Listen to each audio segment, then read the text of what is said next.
L'autel a été institué, pas par le diable, par Dieu. L'adoration est un autel.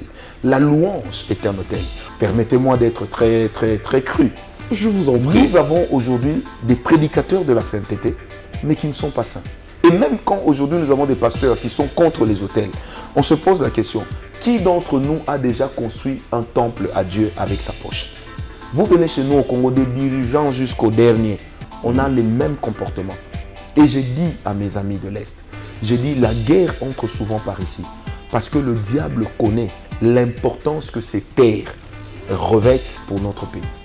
Avant d'offrir la nation à Dieu, il faut d'abord détruire les principes sur lesquels la nation avait été offerte à des dieux païens. Des choses telles que la prima curia.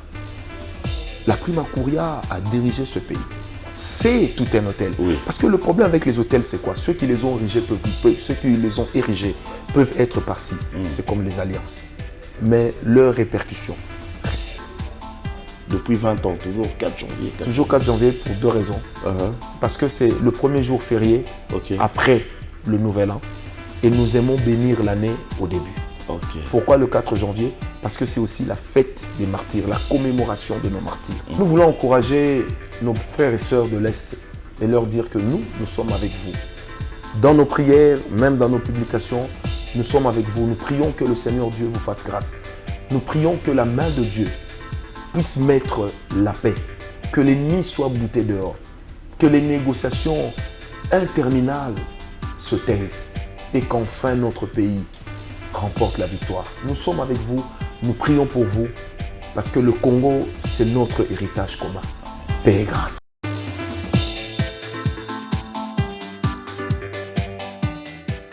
Mesdames, Messieurs, bonsoir et bienvenue. C'est toujours un plaisir de vous retrouver. Aujourd'hui, j'aime bien cet invité. Vous l'aimez aussi parce que ça fait très très longtemps que nous l'avons reçu. La dernière fois, je crois que il était là pour nous parler des rêves et vous avez posé tout plein de questions. Aujourd'hui, malheureusement, il ne pourra pas répondre à vos questions concernant les rêves. Il va plutôt parler d'autre chose.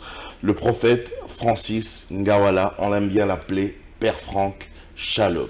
Shalom, pasteur. Merci d'être là, encore une fois. Plaisir partagé, merci à vous. Je leur ai dit qu'aujourd'hui, vous ne pourrez pas répondre à leurs questions concernant les rêves. C'est compliqué.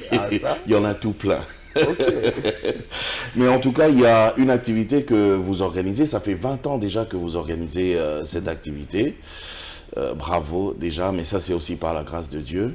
Amen. Alors, cette fois encore, vous l'organisez. L'atmosphère du ciel, c'est ça? Exact. Oui, on organise une très très grande activité dénommée Atmosphère du ciel, avec un point particulier cette fois-ci, c'est que nous n'allons pas l'organiser dans nos murs, mais nous allons l'organiser en partenariat avec l'ECC, l'Église protestante du Congo, et ce sera à la cathédrale du Centenaire. Ok. Alors, ça va se passer comment? Est-ce qu'il y a un thème précis? En fait, parlez-nous-en un peu, parce qu'il y a 20 ans de cela, il y a peut-être des gens qui n'ont jamais peut-être participé encore, donc ils aimeraient bien venir, mais pour venir, ils doivent savoir comment ça se passe et comment. Ouais. Bon, en principe, dans nos activités dénommées Atmosphère du ciel, nous avons plusieurs branches. Alors, chaque 4 janvier, nous nous retrouvons dans ce que nous appelons les matinées de déclaration prophétique. Dans ces matinées, nous réunissons plusieurs serviteurs de Dieu et moi je ne sers que de modérateur, donc j'introduis chacun et à tour de rôle chaque personne vient bénir le peuple de Dieu. Au début, lorsqu'on a commencé à les tenir le 4 janvier 2003, il y avait 50 déclarants et on commençait à 7h pour terminer à 17h.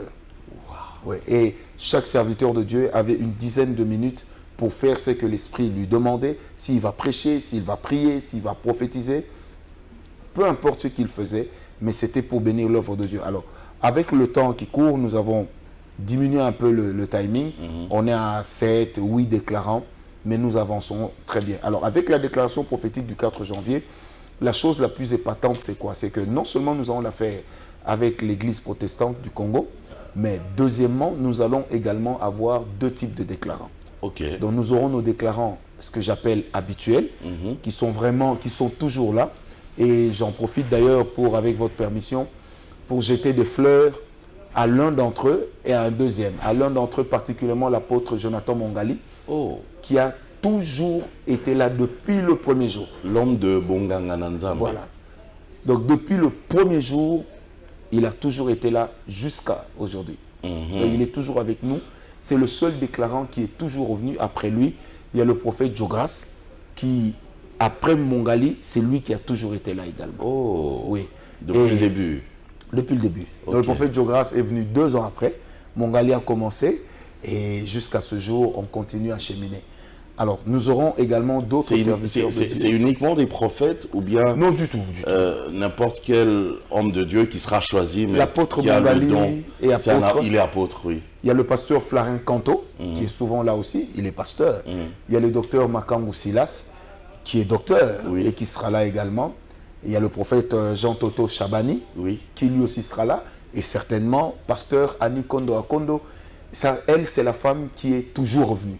Oh, j'aime beaucoup cette maman. Merveilleuse maman, merveilleuse pasteur. Et puis de l'autre côté, nous aurons un deuxième type de déclarants que j'ai appelé des aînés. Pourquoi des aînés? Parce que ce sont des gens qui ont commencé d'abord avant nous, qui ont un mandat national qui pèse et qui seront là pour bénir la nation. Parce que nous avons placé ce 4 janvier sous le signe de la paix au pays. Ce sera l'année électorale avec tout ce qui est en train de prévaloir actuellement à l'Est et dans le Grand Bandundu. Nous nous sommes dit, pourquoi est-ce que l'Église ensemble, nous ne nous mettrions pas là pour pouvoir prier pour la nation? Donc nous aurons l'évêque Ejiba, l'archevêque Diamant Kalonji, nous aurons le pasteur Jean-Pierre Diani, et je suis en train, juste après cette émission, je vais rencontrer 2 autres aînés que nous voulons également associer, parce que l'atmosphère du ciel est interdénominationnelle. L'atmosphère du ciel, nous allons vers les personnes que le Seigneur nous donne, et il y aura également le révérend Eric Senga, qui est notre interlocuteur au niveau de l'ECC et qui nous a beaucoup aidé, puisque c'est surtout avec sa commission que nous sommes en train de travailler. Donc il y a les prières, les déclarations. Il y a les prières. On n'a pas le temps pour les enseignements. Hein? Ah, rendez-vous compte qu'il y a des gens qui peuvent vous donner un enseignement en 10 minutes. Ok. Ah oui. Comment ils font ça? Il y a des gens qui peuvent vous donner un vrai enseignement, mais en 10 minutes. En 10 minutes. Et ils disent l'essentiel. Donc nous aurons des petits enseignements, nous aurons des grands moments de prière, nous aurons des grands moments de déclaration, nous aurons des grands moments de prophétie, puisque nous avons plusieurs prophètes qui seront là, le prophète Jogras, le prophète Jean Toto, moi-même je serai là aussi, et d'autres amis. Et il y aura des moments où nous allons faire... Vous n'allez pas déclarer? Non, du tout, je serai modérateur. Toujours à la modération? Toujours à la modération, ça m'honore de pouvoir servir les autres. Ok, oui. Quelle humilité. Mais il y a vos enfants ou certaines personnes aussi qui aimeraient vous voir, qui croient en la grâce que le Seigneur a mis en vous. Hein. Bon, vous savez... Dans le concept... Comme moi, par exemple, si je viens, j'aimerais bien vous voir. Vous me verrez puisque je serai en train de modérer. Non, mais moi, je crois que la grâce que les autres ont, lorsque, par exemple, le prophète Jogras travaille, c'est merveilleux. Lorsque l'apôtre Mongali travaille, c'est merveilleux. Oui.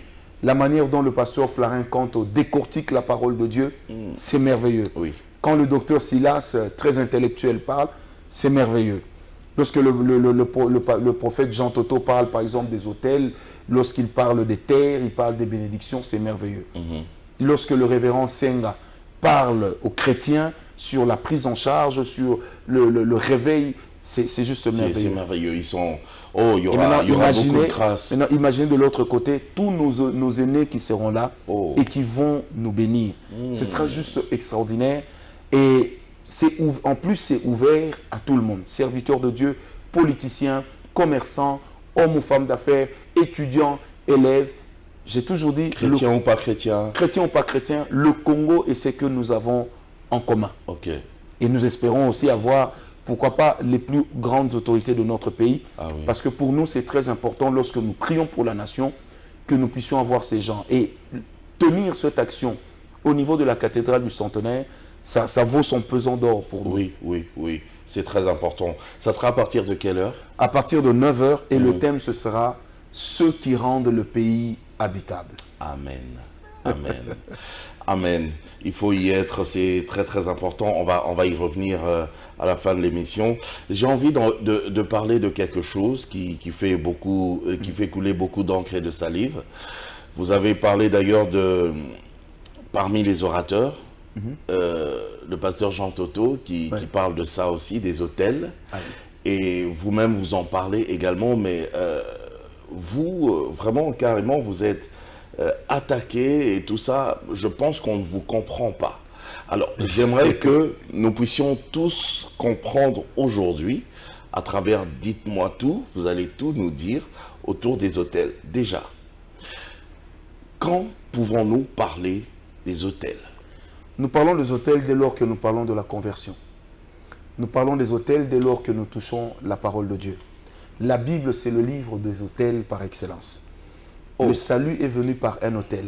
Jésus est mort à la croix, non pas comme une parole qu'on a proclamée, mais il est mort à la croix comme ce sacrifice qui s'est offert, qui s'est donné. En fait, nous parlons tous des autels, mais en des termes différents. Okay. Et lorsque nous nous évertuons à nous faire des guerres sur des terminologies, alors que l'objectif et le fond restent le même, nous nous trompons simplement d'ennemis. Puisque la croix est un autel. La croix était un autel romain sur lequel Dieu a accepté le sacrifice de son propre Fils.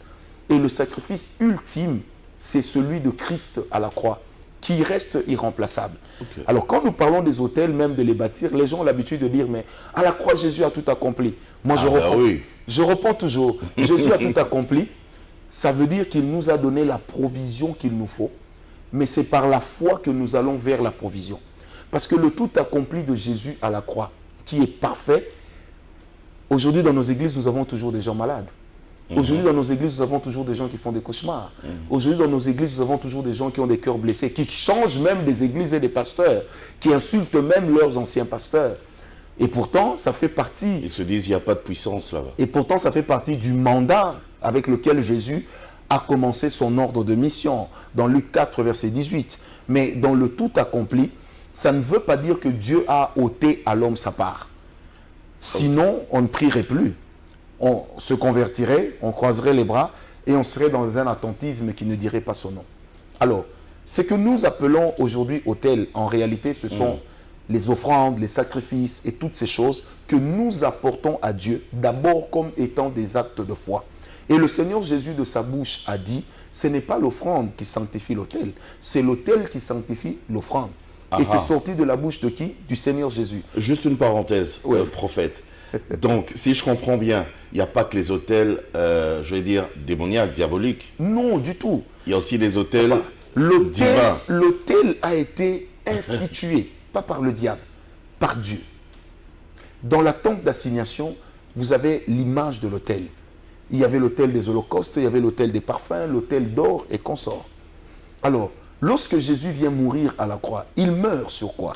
Il meurt sur l'autel qu'on appelle l'autel des holocaustes. Et lorsque vous prenez Apocalypse 5, vous prenez encore Apocalypse 8, vous allez vous rendre compte que là où se trouve le trône de Dieu, se cache l'autel. Or, dans Hébreux 8, la Bible dit ceci, que les choses de l'Ancien Testament nous servent d'image pour ce qui sera le Nouveau Testament. Or, l'image rappelle la vérité. Simplement ça. Donc, les autels, ça existe depuis le ciel. Et j'ai toujours dit aux gens, l'autel est éternel. Parce que quand nous serons en attitude d'adoration devant Dieu, nous serons devant l'autel des quoi? Devant l'autel des parfums, devant l'autel d'or, toute notre éternité en train de rendre à Dieu des louanges et de l'adoration. Alors sur terre, par nos offrandes, par tout ce que nous apportons à l'Église, c'est également une marque de foi. Parce que celui qui ne croit pas ne donne pas. Mais c'est celui qui croit qui peut donner. Est-ce qu'une offrande est un autel? Une offrande se pose sur l'autel. Se pose sur l'autel. Et c'est quoi l'autel aujourd'hui? C'est le cœur du croyant. Parce que nous ne bâtissons plus des stèles, mais nos cœurs sont devenus des plateformes sur lesquelles et à partir desquelles nous offrons à Dieu nos vies. Nous offrons à Dieu ce que nous sommes. Le Seigneur Jésus-Christ, dans Jean 4, a dit à la femme samaritaine, l'heure vient, elle est déjà venue, où les vrais adorateurs adoreront le Père en esprit et en vérité. Il a fixé deux choses. La première chose, on adore où? dans l'esprit. Comment? En vérité. En vérité. Or, lorsque dans la parole de Dieu, on parle de l'esprit, l'un des termes qui parle à la fois de l'esprit et de l'âme, c'est le cœur. Et dans Proverbe 4, 23, la Bible dit que c'est de ton cœur que viennent les sources de ta vie.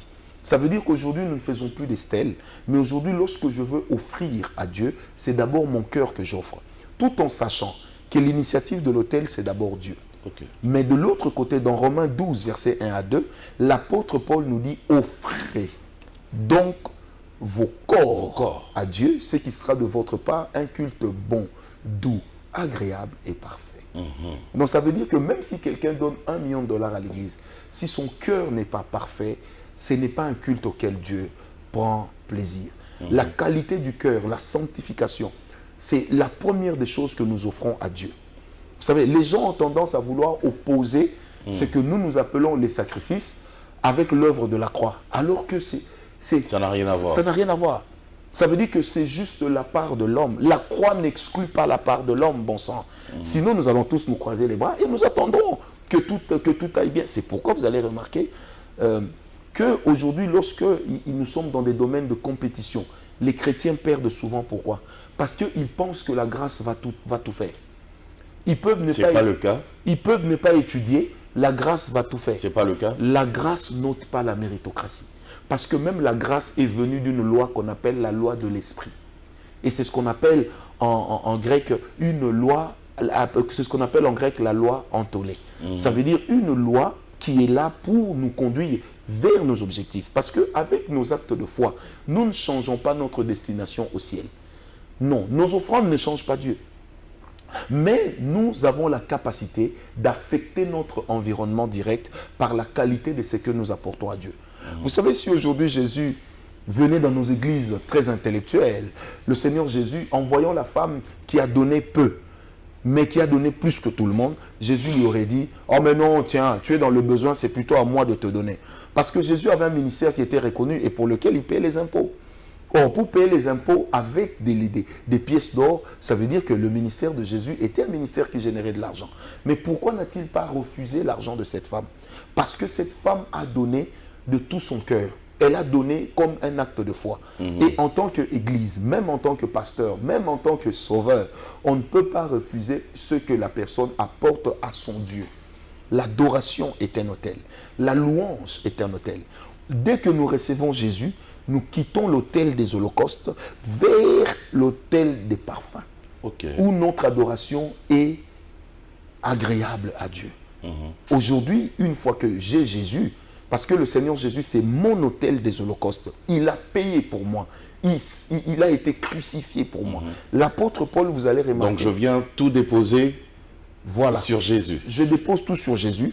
Maintenant, qu'est-ce qui se passe? C'est par Jésus que j'offre à Dieu. Mais la première des choses que j'offre à Dieu par Jésus, c'est une vie sanctifiée. C'est pourquoi la sanctification est une marche de tous les jours. La sanctification n'est pas un état. C'est la sainteté qui est un état. Dans la sanctification étant une marche de tous les jours, je purifie ma vie, je purifie ma marche. Pourquoi est-ce qu'aujourd'hui les gens, même dans l'église, vous allez trouver des personnes qui se disent chrétiennes, mais qui se moquent de ceux qui se sanctifient, alors que la sanctification est obligatoire. La sanctification, c'est quoi? La sanctification, c'est le fait de marcher en conformité avec la parole de Dieu. Et la sainteté? La sainteté, c'est l'état dans lequel on est en permanence saint. Alors, quelqu'un m'a dit, dans tous les cas, tout ça, c'est compliqué. Non, c'est pas compliqué. On se salit tous les jours. La sanctification... On est sale tous les jours. La sanctification nous amène vers la sainteté. Ça veut dire, je m'explique. En des termes simples, Seigneur Jésus, pardonne-moi mes péchés. Je reconnais que j'ai péché au nom de Jésus. Dès que j'ai fait ça, je suis dans un état de sainteté. Mais à cause de la nature charnelle, je sais que je vais encore pécher. D'où Dieu a demandé à ce que je fasse quoi? Que je me sanctifie. Or, en me sanctifiant, qu'est-ce que je fais?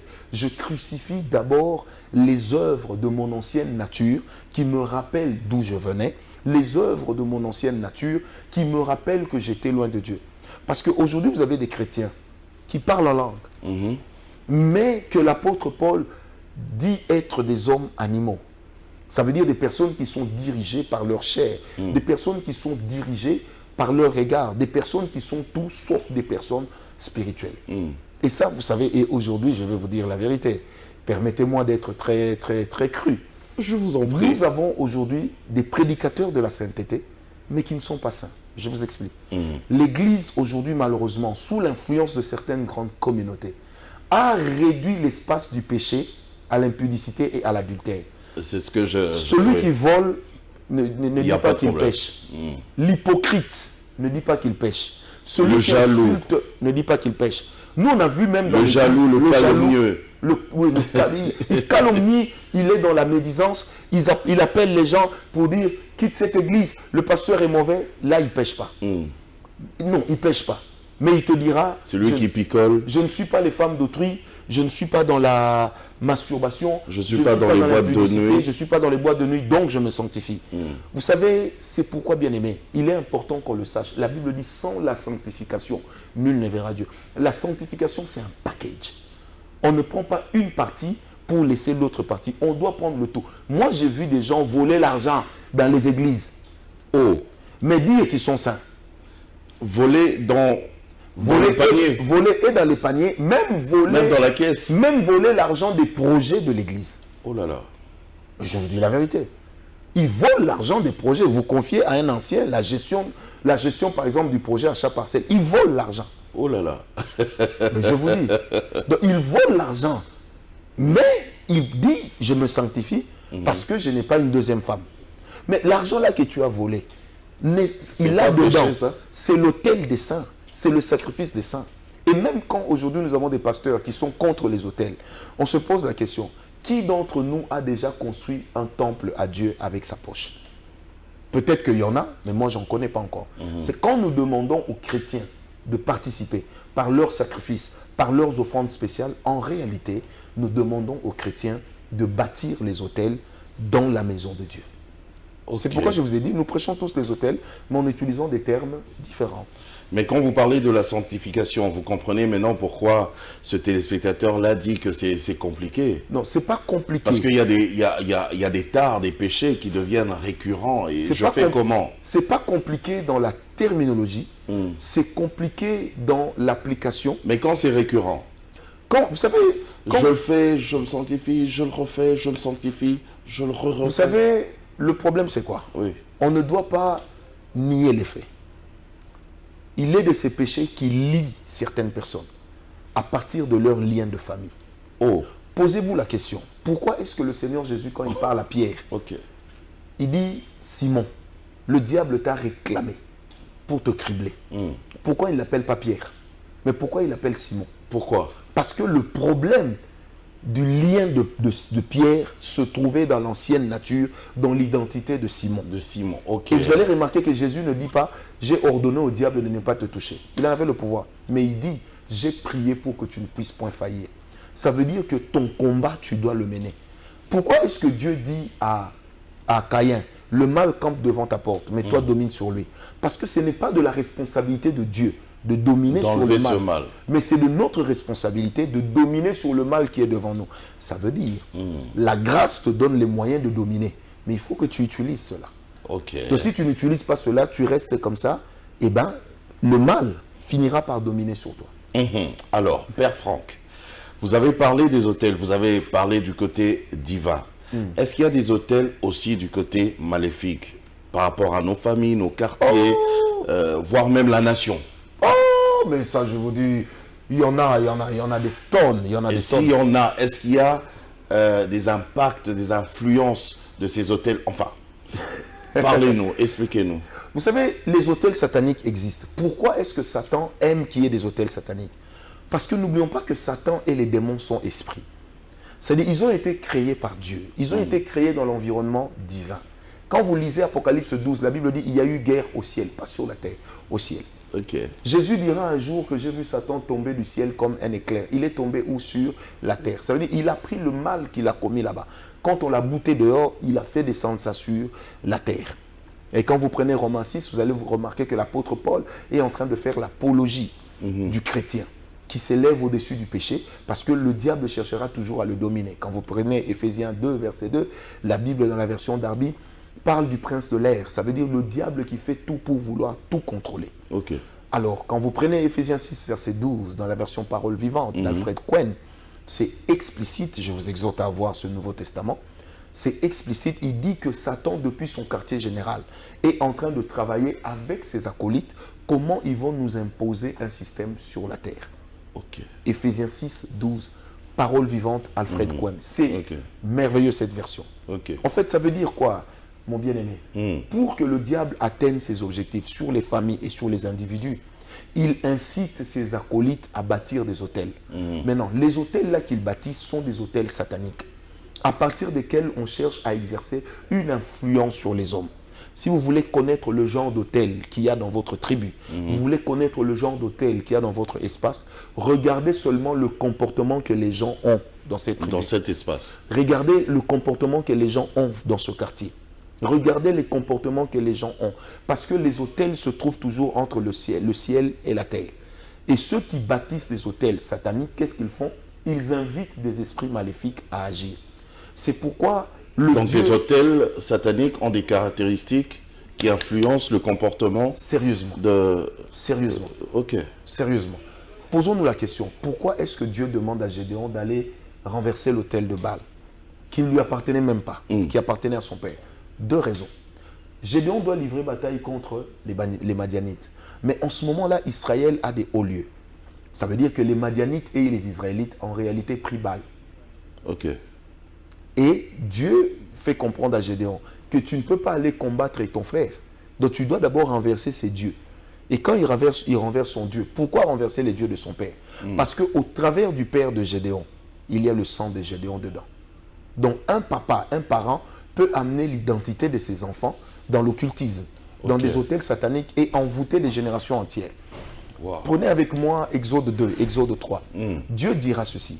Il dit, j'ai entendu les cris de mon peuple. Je suis descendu pour les secourir. Alors Moïse lui dit, mais Seigneur, je leur dirai que c'est qui m'envoie? Dieu dira, le Dieu d'Abraham, le Dieu d'Isaac, le Dieu de Jacob. Abraham, Isaac et Jacob en ce moment-là sont morts. La génération de ceux qui sont là en Égypte ne les ont pas connus. Non. La génération de ceux qui sont là en Égypte ne parle pas hébreu.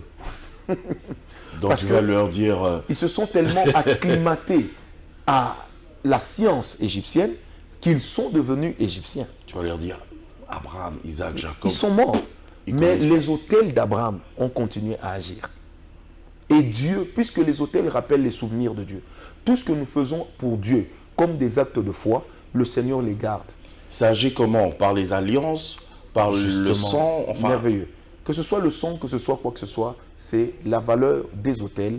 C'est que les autels que nous bâtissons à Dieu établissent une alliance. Mais ça doit être considéré comme des actes de foi. Si vous prenez avec moi Galates 3, versets 13 et 14, la Bible va jusqu'à dire, et ça c'est une affirmation forte, que quand Jésus meurt à la croix, il prend la bénédiction que Dieu avait donnée à Abraham. Il nous l'amène. Pourquoi est-ce que dans la nouvelle alliance, Dieu ne révoque pas la parole à Abraham pour dire que nous sommes tous pareils? Mais pourquoi la Bible va jusqu'à dire que Dieu prend ce qui est à Abraham et au travers de la croix, il nous la donne? Mais pourquoi donc ne sommes pas nous tous bénis comme Abraham? Parce que c'est de notre responsabilité d'attirer cette parole dans nos vies. C'est de notre responsabilité, par les actes de foi, de programmer ce que le Seigneur va faire. Et ça, c'est la marche dans la foi. Et la Bible dit, ne dit pas que mon juste vivra par la grâce. La Bible dit, mon juste vivra par la foi. Voilà. Est-ce qu'une nation, parce que là on a parlé des familles, des tribus, est-ce qu'une nation, toute une nation, par exemple la RDC, peut avoir des hôtels? Des hôtels? Je ne dirais ou pas un hôtel? Je ne dirais pas peu. Je dirais en a. En a. Ah oui. Quand vous regardez, je vous donne le comportement des Congolais. Quand vous regardez le comportement des Congolais, même à l'étranger, ils sont pareils. Des fois, les gens sont impressionnés par les Congolais qui sont à l'étranger. Quand vous dirigez une église à l'étranger qui est composée des Congolais, vous aurez les mêmes problèmes que nous avons dans nos églises ici à Kinshasa. Il a dit, il a fait, il paraît que. Parce que les chrétiens congolais sont réputés comme étant des services de renseignement, des agents de renseignement. Des fois, ils connaissent votre vie plus que vous-même. Mais moi qui vous parle. On m'a dit surtout à Paris. Enfin, oups. Non, partout. Je vous dis partout. J'ai l'opportunité par la grâce de Dieu de servir Dieu partout. Je vous dis que c'est partout. Vous allez trouver les mêmes tares, les mêmes comportements. Quand vous prenez les Nigérians dans leurs églises, ils ont tellement le respect de l'homme de Dieu que même à l'étranger, ils font pareil. Est-ce que Nous, vous on savez n'a que pas, on n'a pas le respect du sacré même. Hein. Or, dans le sacré, il y a le serviteur de Dieu. Oui. Dans le sacré, il y a les ustensiles du temple. Oui. Dans le sacré, il y a la présence de Dieu. Quelqu'un peut entrer dans le temple et puis il vole une guitare. Non, la meilleure. Quelqu'un peut être en train de chicaner et de chanter pendant que son pasteur est en train de prêcher. Non. Vous ne verrez pas ça chez les Nigérians. Parce que nous philosophons beaucoup. Parce que les hôtels, bien-aimés, finissent par imposer au peuple une culture, un comportement, un caractère. Vous venez chez nous au Congo, des dirigeants jusqu'au dernier, on a les mêmes comportements. En fait, on se retrouve tous aujourd'hui dans ce que les gens appellent le bruit. On est tous dans le bruit. En fait, ce sont des hôtels. Oh, mais On non. est tous dans ce qui nous distrait, plutôt que d'être dans ce qui construit. C'est un Alors hôtel. maintenant, ceux qui ont bâti ces hôtels-là, le but, c'est seulement d'imposer un certain comportement. Non, justement. Pourquoi? Pour que ça fasse quoi? Ce comportement, ces caractères sont là parce que ça permet à d'autres, et ça permet encore à certains, de pouvoir établir leur autorité spirituelle dans certains secteurs. Pourquoi il y a toujours la guerre à l'Est? Pourquoi ceux qui font la guerre violent nos sœurs? Pourquoi ceux qui font la guerre violent nos mamans? Parce que les femmes qui sont à l'Est sont nos mamans. Et pourquoi on ne les prend pas pour les amener en dehors de nos frontières dans les pays qui nous attaquent? Pourquoi les tue-t-on chez nous? Parce qu'il faudrait que cette terre s'abreuve du sang de son propre peuple pour rejeter sa population. Parce que là où le sang est versé, cette terre est souillée. En fait, le plan de balkanisation est d'abord un plan qu'on est en train d'appliquer sur le plan spirituel. Ok.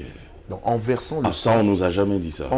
C'est pourquoi il faut qu'on enseigne des hôtels. Oui. En versant le sang de ces femmes qui sont censées nous donner la vie, de nos mamans, qu'est-ce qui se passe? La terre est en train de s'abreuver du sang innocent. Lisez la parole de Dieu. N'est-on pas en train de rappeler la liturgie de Abel? N'est-on pas en train aujourd'hui d'ériger une terre qui va crier vengeance? Mais quand la terre crie vengeance, qu'est-ce qu'elle fait? Elle se rébelle contre ceux qui l'occupent. Et ceux qui l'occupent sont vomis. C'est pourquoi dans Lévitique 18, le Seigneur dit, quand tu seras entré en Canaan, ne fais pas comme les peuples que tu as trouvés là-bas. Parce que la terre les a rejetés. Et c'est ce que ces gens sont en train de faire. La terre est en train de nous rejeter, mais on ne s'en rend pas compte. Mais on peut changer cette situation, non? Parce que c'est spirituel. Rien de ce que le diable fait n'est une fatalité. C'est Dieu qui a le dernier mot, mais il faudrait... Maintenant, il y a déjà des hôtels, prophète. Les on fait comment? Les hôtels se renversent. Les hôtels se renversent. Ils ont déjà été érigés de génération en génération. Les hôtels se renversent. Nos grands-parents ont trouvé ça. Jésus a la capacité de remonter le temps et l'espace. Vous savez, il est de ces choses. Je vais vous dire des vérités. Comment on peut renverser ce genre d'hôtel? Ce n'est pas simplement en allant au stade. Parce que vous êtes dans la délivrance aussi. Hein? Oui, ce n'est pas simplement en allant au stade. Non. Parce que le lieu où on offre à Dieu une nation doit être le lieu qui est dédié et qui restera dédié pour la cause. Et ça doit rester sacré. C'est ce qu'on appelle un haut lieu. Symboliquement, ça doit rester sacré. Ok. Deuxième chose. Donc déjà, ça ne doit pas se faire dans un stade. Voilà. Quand on a identifié le lieu des hôtels de ces gens, et c'est facile à identifier, regardez par où les guerres viennent-elles. Pourquoi est-ce qu'il y a toujours ce genre de choses dans notre pays? Ça veut dire que dans ces endroits-là, il y a des hôtels qui ont été érigés contre lesquels nous devons lutter, contre lesquels nous devons nous battre, contre lesquels spirituellement nous devons livrer bataille. Vous savez qu'aujourd'hui on peut aller en guerre, on peut faire ceci. Si on ne renverse pas les hôtels qui renforcent les armées ennemies, qui font couler le sang, on aura du mal à les vaincre. Parce que le combat est un combat d'hôtel. Or, le combat d'hôtel, c'est un combat des dieux. La deuxième des choses qu'il faudrait faire, c'est qu'après avoir vu toutes ces choses, il est bon que le gouvernement, qu'on se le dise, parce que c'est la cause nationale, recrute même des serviteurs de Dieu ou les identifier qui sont capables de faire ce travail et qui en ont reçu le mandat. Pour qu'ils aillent prier dans certains coins du pays. Je vais vous étonner, en 2011... Donc il faut vraiment voyager alors? Absolument. En 2011, moi j'ai fait le tour de l'Est. J'ai fait le tour de l'Est parce que le Seigneur m'avait dit que nous allons aux élections. C'est le pouvoir en place qui restera. À l'époque, hein, c'est le pouvoir en place qui restera. Quand j'ai dit ça, les gens ont dit, voilà, il a touché de l'argent, allié. J'ai dit, je suis prophète, je ne suis pas ce bruit. Et j'ai été à Bukavu, à Goma, j'ai été à Kindu, j'ai été à Kisangani, j'ai été dans les Katanga pour implorer la grâce de Dieu. J'ai réuni des serviteurs de Dieu partout où je suis passé. Et nous avons fait des prières pour notre nation. Et j'ai dit à mes amis de l'Est, j'ai dit, la guerre entre souvent par ici. Parce que le diable connaît l'importance que ces terres revêtent pour notre pays. Parce que des fois, le diable a des informations que nous négligeons. Ok. Pourquoi pensez-vous que le maréchal Mobutu dira que le pouvoir vient de l'Est? Les premiers explorateurs qui sont venus dans ce pays, par où sont-ils entrés? N'est-ce pas par l'Est? Parce que l'Est revêt une importance spirituelle pour cette nation. Il y a toute une histoire spirituelle qui est rattachée à ce coin. Cette terre n'est pas seulement paisible à cause des côtes, mais cette terre devrait être paisible parce que Dieu est sur cette terre. Et il faudrait que ce travail soit fait. Si je comprends bien, donc il y a plusieurs hôtels, c'est-à-dire qu'il y a des hôtels dans chaque province de des hôtels dans les provinces. De notre territoire. Il y a des hôtels dans les provinces. Comment voulez-vous qu'aujourd'hui une province comme celle du Grand Bandundu ou du Grand Congo central, Bas-Congo, comment voulez-vous que ce soit des provinces riches, mais dans lesquelles on a ça n'évolue pas? Je vais souvent au Bas-Congo. Vous sentez que, même du point de vue infrastructure, on n'évolue pas beaucoup. Est-ce seulement un manque de volonté politique? Je ne pense pas. Est-ce seulement un manque de dynamisme de nos gouvernants? Je ne pense pas. Parce que vous savez que même la passivité, l'oisiveté de certains de nos gouvernants nationaux, c'est aussi le fruit des hôtels. Une question de curiosité, prophète. Les totems, oui, sont-ils des hôtels? Non, les totems sont liés aux hôtels. Aux hôtels. Les totems rappellent... Je pose cette question parce que quelqu'un a dit que, tout comme vous avez dit, vous avez parlé des hôtels, quelqu'un m'a dit que les totems aussi influencent un certain comportement. Ça influence parce que les totems sont liés aux hôtels. En réalité, les totems rappellent les dieux auxquels on a élevé ces hôtels-là. Alors, est-ce important pour une population ou une famille ou pas? C'est important de connaître ces choses. Mais quand nous sommes en Christ, on n'a pas besoin des totems. Nous avons Jésus-Christ qui règne au-dessus de tout. C'est le plus important. Pourquoi devrais-je chercher les totems? Pourquoi devrais-je marcher, moi, avec ma femme et mes enfants, selon les totems de ma famille? Beaucoup qu'on a vu ça. Non, j'ai Jésus-Christ. Il me suffit. Vous savez pourquoi Jésus n'est pas venu en cette période? C'est pour qu'on n'ait pas une photo de lui. Comme ça nous aide tous à le considérer comme notre maître et notre Seigneur. Parce qu'on n'est pas sauvé à cause de la couleur de peau. J'imagine si on se faisait des selfies avec Jésus. Imaginez. Ah là là, il aurait perdu sa seigneurie. Déjà qu'on ne le voit pas comme ça, il y en a qui doutent encore. Ce serait la Moïse. Hein. Ce serait la Moïse. Ce serait vraiment la Moïse. Alors, les hôtels sont érigés. On peut les renverser. Mais quand on les a renversés, c'est en ce moment-là qu'on dédie la nation à Dieu. Ça veut dire qu'il y a un travail en amont. Donc ça ne doit pas rester vide alors cet endroit. Le monde spirituel a horreur. J'enlève un hôtel, je dois remplacer par un autre. Le monde spirituel a horreur du vide. Même le Seigneur Jésus a dit, là où vous avez chassé un démon, si ça reste vide, ce démon reviendra. S'il voit que c'est vide, il n'entrera pas. Il ira chercher 7 fois plus puissant que lui. Dans la version originale, on dit 7 fois plus cruel que lui. Pour que le cas de la personne devienne misérable. Alors s'ils peuvent le faire avec des personnes créées à l'image de Dieu, que ne peuvent-ils pas faire avec des lieux? Le monde spirituel a horreur du vide. Même quand Dieu dit à Gédéon, détruis l'autel de Baal, ensuite il lui dit, bâtis, construis. Et dans Ésaïe, l'Éternel dit, afin de détruire et de faire quoi? De bâtir. Très important. Donc on vous critique pour rien, finalement on a bien compris, c'est important de renverser les hôtels. C'est normal d'être critiqué. Si vous prenez Daniel 9, verset 27, la Bible dit clairement, pendant que l'Antéchrist, avant qu'il ne vienne, pendant que son système sera en train de s'établir, une des choses auxquelles on va s'attaquer, ce sont les holocaustes, les sacrifices et les offrandes. Vous savez pourquoi? Pourquoi? Parce que toutes ces choses, en réalité, ça agit dans le domaine spirituel. Vous voyez les petites offrandes là que vous donnez à l'église. Prenez-les au sérieux. Oh. Oui, parce que ça L'offrande seulement, Mabonza. Prenez-les au sérieux parce que ça agit dans le combat spirituel. Ok. Pourquoi est-ce que Élisée, qu'est-ce qui l'a amené à ressusciter l'enfant qui était décédé? C'était l'offrande de cette femme. Ok. C'était l'offrande de cette femme. Qu'est-ce qui a remarqué, qui a fait que Jésus remarque cette femme-là qui a mis beaucoup, mais qui n'était pas élevée en chiffres? C'était l'offrande de cette femme. Ok. Et le diable sait que par nos offrandes, nous luttons aussi contre lui.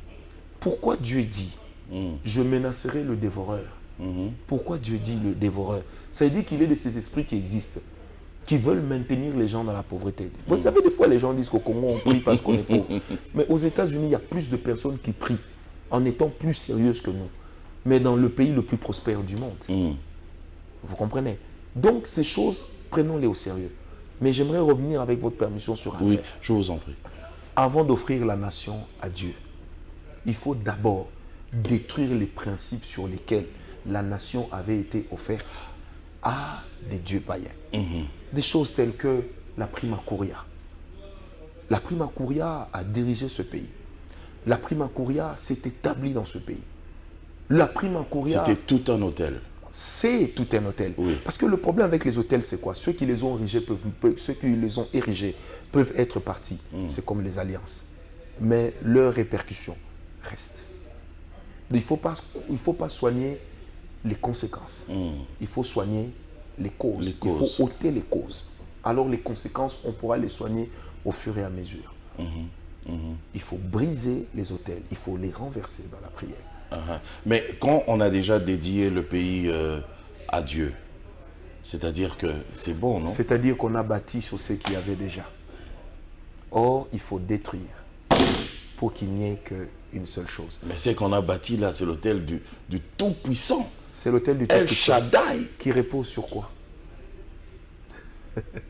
Qui repose sur quelle plateforme? Vous savez, un travail spirituel, il faut le faire avec sérieux.